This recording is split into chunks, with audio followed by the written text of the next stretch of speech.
The Modigliani retrospective here at Tate Modern takes you through the whole range of Modigliani's work.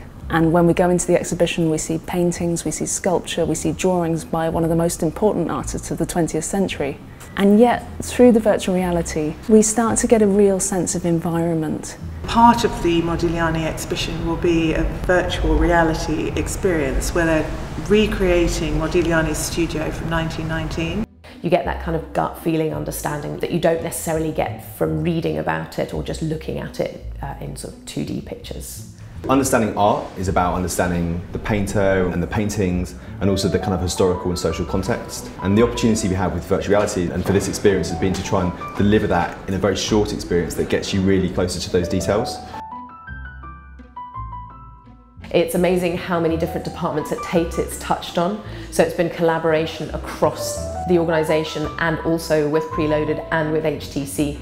We started with a blank canvas and incrementally we've come to understand and build a picture about Modigliani I don't think people have necessarily seen before. We really have paid a great attention to historical detail in this experience.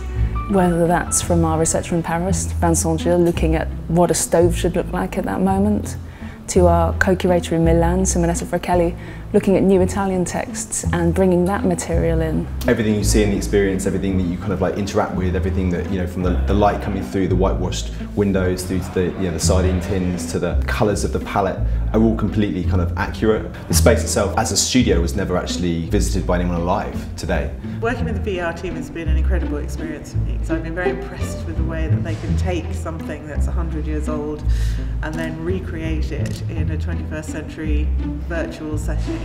The thing I enjoyed most was bringing the space to life. There were over 60 objects within the scene and each model was taken from research and first-hand accounts.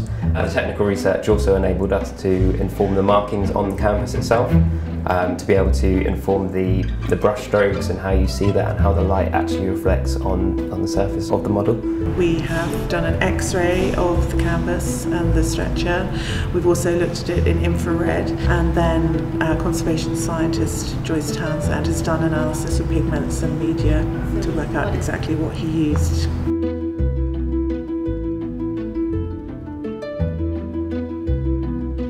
The Ochre Atelier is an integral part of the exhibition. It does enhance the conclusions that you draw. The sort of forensic level of historical research that's gone into this can really offer depth and accuracy and bring something else to the table.